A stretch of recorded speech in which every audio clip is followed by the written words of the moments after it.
To remain silent in the face of evil is itself evil அப்படின்னு ஒரு பழமொழி உண்டு.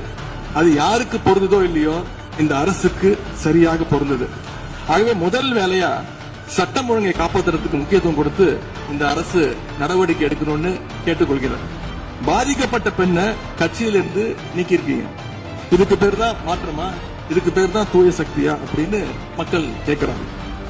முதலமைச்சர் அவர்களே, மன்பு பேரவைத் தலைவர் அவர்களே, நம்முடைய முதலமைச்சர் அவர்கள் 6 மாசம் டைம் எடுத்துட்டு வந்து சட்டம் ஒழுங்கை நிலைநாட்டுற வரைக்கும் நாங்க காத்துக்கிட்டு இருக்க முடியாது, நாடும் தாங்காது.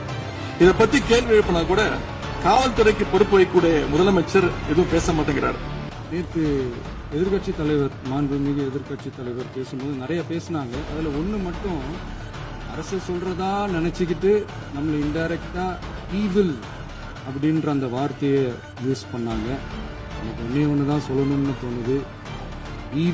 ஈவில்ஸ்னு டெவில்ஸ் பேசப்படுது.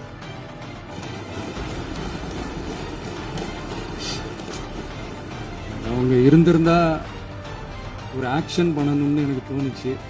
எல்லாரும் போயிட்டாங்க. பர்மிஷன் பண்ணலாமா? இப்பவும் பண்ணலாம், ஒன்றும் தப்பு இல்லை.